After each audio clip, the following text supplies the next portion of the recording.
Hello guys, welcome back to my channel. Mason African Motives are still working on mathematics n3. So in this case we shall have a continuation from our revisions on mathematics n3. So we have got a topic that we are going to actually focus on, which is working on question papers, that is differential calculus. And we're going to focus on the question paper which was written in April, not April. Did someone disguise that this is April there? That is April there. All right, so we're going to focus with this paper, guys, which is April 2019 paper. Yeah, that's April 2019 paper that you're going to have. So, guys, if you're new, you can consider subscribing so that you won't miss any of the classes that we shall be having from Mason African Motives. So, let us quickly rush through this question, guys. Question paper we are given on 5.2. This first question was actually on sketching. So as you can see, I'm just gonna give you just a hint there. This is an ellipse that you're supposed to sketch, so you can just apply an ellipse. Okay, so you want to focus on this 5.2, which is on differential calculus. Determine divide x of the following function by using the rules of differentiation. Leave the final answer with a positive exponent and in Z form. That is what is important there. Your answer is supposed to be having a positive exponent and in Z form, just like what they have. This is a positive exponent, this is in Z form. So your answer is supposed to be like that. All right, so let's see, guys, what we have here. All right, so we are given y, which is equal to the square root of x over 4 minus 1 over 4x squared, like this. How can we find the derivative of y with respect to x? Okay, so this is the idea, guys. Whenever you're working with the derivative,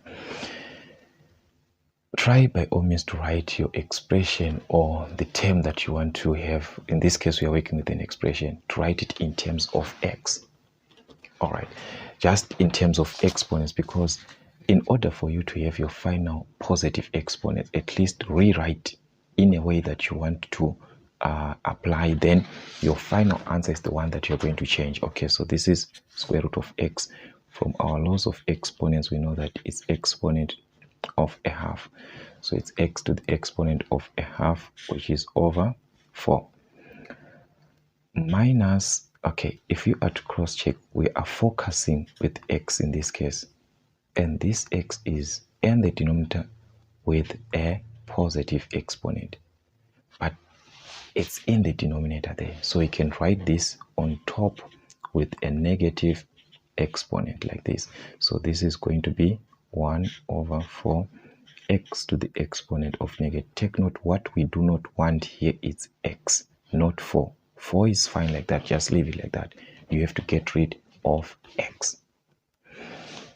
Now we have a condition that we can use in finding the derivative. Why? Because we know that whenever you're given this type of a format where y can be written as ax to the exponent of n, we can actually apply this concept of an x to the exponent of n minus 1. So that means I can actually find the derivative now with respect to x, which is going to give me, take note, guys, we are going to drop this exponent here, which is a half. So that half is going to multiply. So it's going to be half like this. X to the exponent of, you subtract a 1 in this case. So that is half minus 1, which is a negative half. Everything over 4. All right, minus 1 over 4, this part which was already there. Then you do the same thing, you multiply by the exponent, which is 2.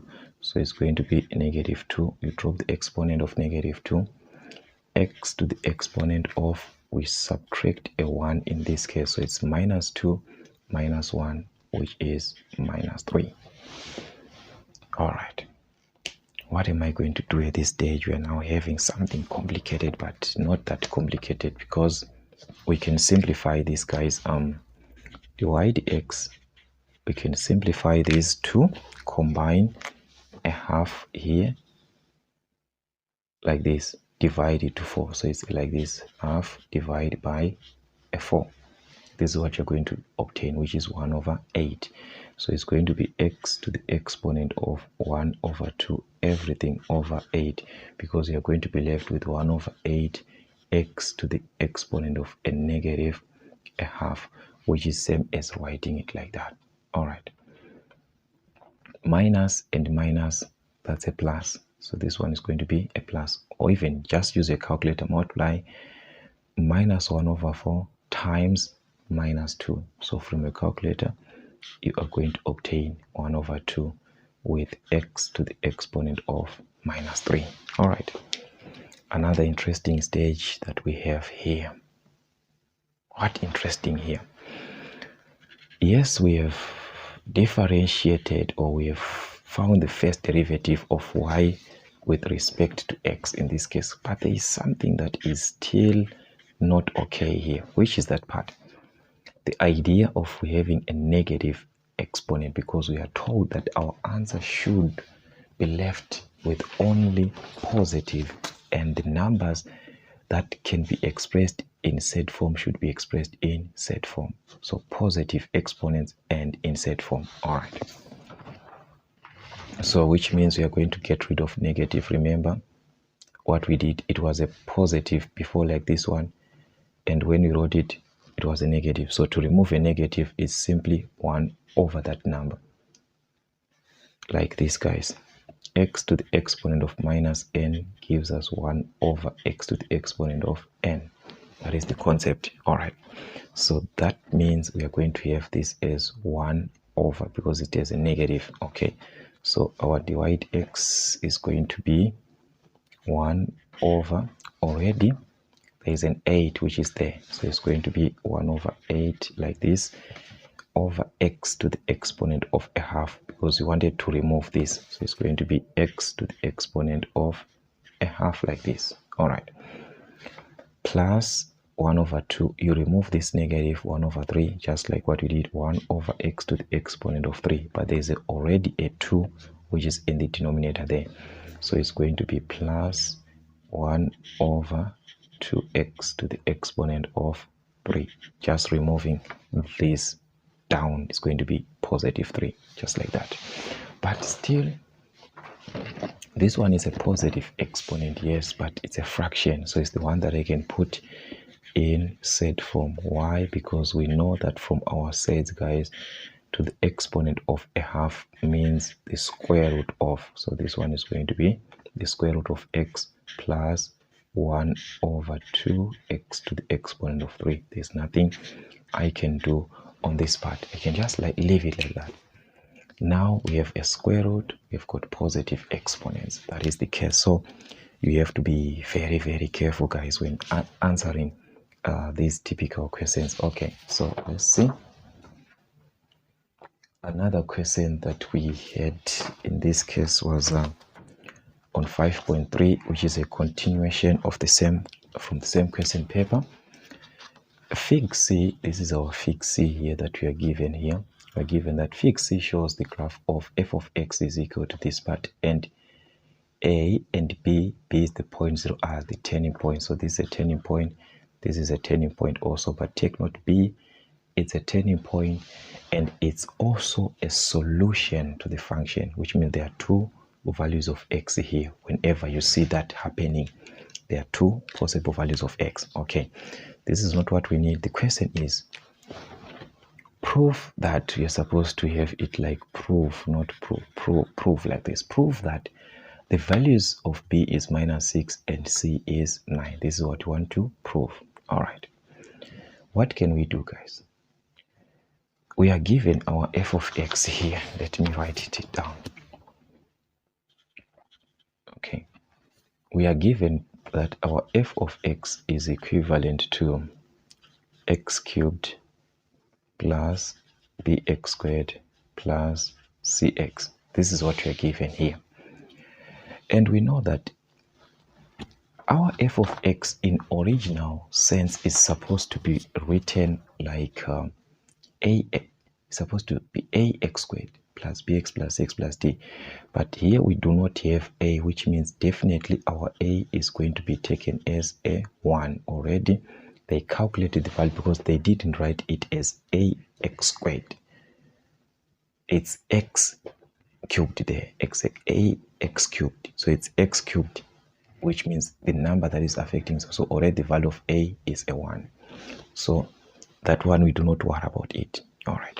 Why am I referring to this? Because we know that when you are given solutions like this, you can find this f of x from the solution. So you're going to find our f of x from the roots or from the zeros or the solutions, whatever way that you can put it, so that we can have our expression like this. So what is the formula now when you are given solutions? Given solutions, your f of x, the formula is a into x minus x1, x minus x2, x minus x3, where these are the solutions of the cubic expression, the cubic function that you're given. That is the formula there. If you are given the roots, the solutions, or the zeros, all right, so you're going to have f of x is equal to, but remember I said our a is a 1, so it's just going to be 1 like that, okay, into x minus the first solution. The first solution is here at x is equal to 0, so we've got a 0 there, and x minus 0, guys, is just same as x. All right, into x minus 2, x minus 3. Remember here, guys, I told you about this point where I marked x, and I told you that here there are two solutions. When a point is a turning point and it lies on the x-axis, which means there are two values of x here, x is equal to 3 or x is equal to 3. That is why it is a turning point like that. Here we only have one value of x, which is a 0, but here there are two. So the first one is going to be x minus x2, which is the solution 3, into x minus x3, which is the solution like this. So you formulated an equation that you are going to use for f of x. So let's expand, guys, and see what you're going to have. F of x is going to be x minus 0, that's x times 1, that's x, into, we can expand these two brackets, guys. So remember how you expand. It's going to be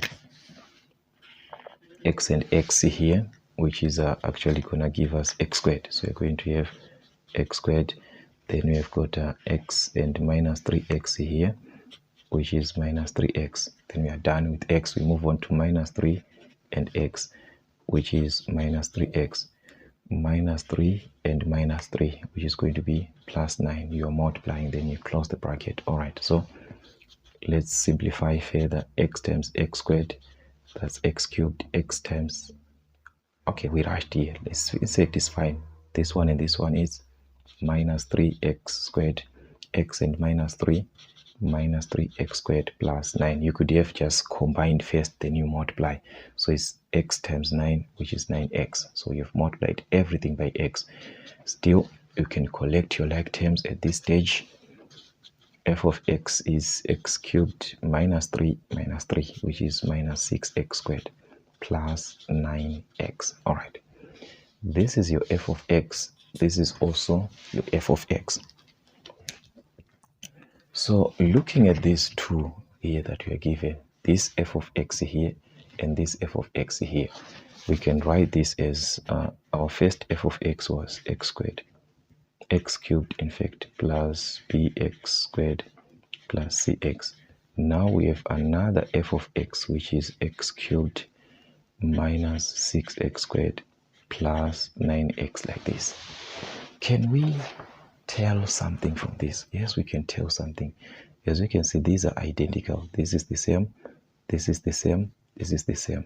So if these are the same, which means our b is going to be minus 6. So therefore our b is minus 6, and our c is going to be a positive 9. So as you can see, it's clear from that, because you're just equating where there is x and x, you equate these two. Where there is x squared and x squared, you equate the two. So by doing that,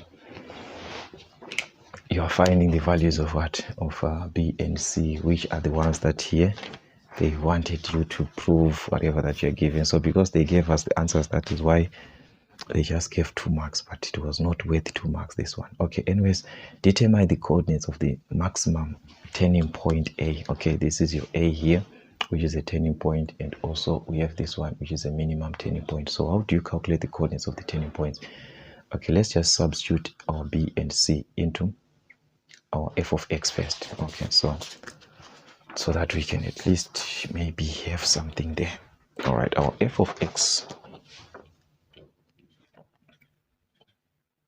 is going to be written like this. We are now going to substitute this b here, so it's minus 6x squared, so it's x cubed minus 6x squared, then 9x plus 9x, like this. So what is going to be the conditions of the turning point? Take note, turning point at A. We know that, guys, at any turning point, divide x is equal to 0, or the first derivative is equal to 0 at any turning point. Whether it's a maximum turning point, it's a minimum turning point, whatever turning point that you are referring to, at that turning point, the first derivative is equal to 0. So that means we can use this as an advantage here. What is going to be the first derivative with respect to x? All right, we are going to drop the 3 and 1, which is 3x squared. We drop here is 2 and 6, which is minus 12x plus 9. Here, take note, there is 9x, so you're going to take 9. So this is our first derivative, and we are going to equate it to a 0. So you're going to have 3x squared minus 12x plus 9 is equal to 0, like that, which is an equation that I'm supposed to solve for x. So how do I solve for x, guys? Using your factorization, whatever that is best for you, but you can even reuse this by dividing by 3, by 3, by 3, by 3, each and every term. So I can actually divide this, which is going to give me x squared, divide this, which is going to give me minus 4x, divide this, which is going to give me plus 3 is equal to 0. So yes, I can apply factorization. Why? Because the coefficient of x squared here is 1, so I'm going to focus with 3. What are the factors of the constant term, which is 3, that we can add to get minus 4? So it's minus 3 and minus 1. If you multiply this, it's positive 3. If you add this, minus 3 plus minus 1, it's minus 4. So you have got minus 3 and minus 1. So x minus 3, x minus 1 is equal to 0. So definitely x is going to give us minus 3 to that side is going to be 3, or x is going to give us minus 1 to the other side is going to be a positive 1. You are equating each bracket to 0. So you're going to have your x as 3, or your x being a 1. But now we have to use this now. Let's use this. These are the turning points, this part here and this one. So as you can see, this one is the one that is closer to 0. So this is the one that is going to be at x is equal to 1, this one. And this one is at 3. So as you can see, your B is the one that is at what? At 3. So which means this one with a 1 is a. This one is the one that is going to give you point B. So we are going to take this one as our value of x, which is 1. So this one is totally out. We can't use this, so we're going to take this one. So take note, it's a point that you're talking about. So a point should have the value of x and also have the value of y. So where are we going to have the value of y from? Okay, remember, we have our f of x here. So we can substitute in place of x, we can substitute 1, 1, 1, because we have got the value of x, which is 1. All right, to find the value of y. So which means our value of y is going to be, in place of x, going to substitute 1. So it's 1 cubed minus 6 times 1 squared plus 9 times 1. You are substituting 1 into each part with x. Okay, so this is going to give you 3 minus 6 plus 9, or you can just use your calculator, guys, at once. I think it's going to be best for you if you do that. All right, so you're going to obtain the value here of 4. Yes, that's 1 here, not 3, guys. This is 1, 6. Yes, so from your calculator, that's 1 exactly, which is going to be positive 4. So that's 10 minus 6, which is 4 there. So take note, guys, these mistakes should be avoided. This way of working with overload, but that is what you're having. So this is a point. So therefore, the point A is going to be x, which is 1, and the value of y, which is 4. Remember, a point is written in terms of x followed by y, like that. So the value of x is 1 and the value of y, that's a point.